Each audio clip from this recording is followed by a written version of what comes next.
යාළුවෙක් හදලා තියෙනවා ලස්සන රෙස්ට් කරන්න පුළුවන් ස්ථානයක්. අපේ ගමේ වෙල්ලේ අයත් එක්කමයි ඒක හදලා තියෙන්නේ. අපේ ගමට අල්ලපු ගමේ තමයි මේ තැන තියෙන්නේ. මේ හරිම ලස්සන මේ පැත්තක්. අපේ මම හිතන්නේ අංශක 180කටත් වැඩි ප්‍රමාණයක් මේකට මේ උඩටම උඩ තට්ටුවටම නැග්ගට පස්සේ පේනවා.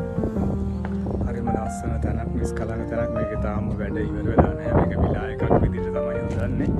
ඉතින් රෙස්ට් එකේ ඉන්න නිදහසේ ඉන්න කැමති කට්ටියන්ට මේක ලස්සන ස්ථානයක් සහ ඊටාම හොඳ නිස්කලංක තැනක්. අපි මේක වැඩි වුණාට පස්සෙත් ඔයාලට වීඩියෝ එකක් ගෙනල්ලා පෙන්නන්නම්.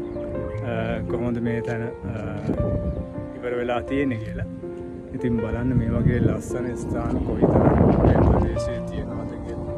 අපි බලමු ඉස්සරහට. ඉතින් අපි try කරනවා ගොඩක්ම සංචාරකයෝ අපේ ගමට ගෙන්නන්න. මොකද අපේ ගම කියන්නේ සරණාභරණ, පිත්තල, ලාක්ෂා, කම්හල්, කැටයම්, ලී වලින් හදන අත්කම්බාන්ඩ, ඒ වගේ ගොඩාක් දේවල් වල නියැලිලා ඉන්න ශිල්පීන් ඉන්න ගමක්. ඉතින් අපි බලන්න ගොඩක් try කරනවා මේ ගමට ටූරිස්ට්ලා සංචාරකයෝ ගෙන්නන්න. ඉතින් අපි බලමු ඉස්සරහට ඒ වගේ දෙයක් කරගන්න පුළුවන්ද කියලා. අපි තවත් එහෙනම් මේ තැන ඉඳලම මේක වුණාට පස්සේ ඔයාලට ලස්සන වීඩියෝ එකකින් එන්න. බොහොම ස්තුතියි.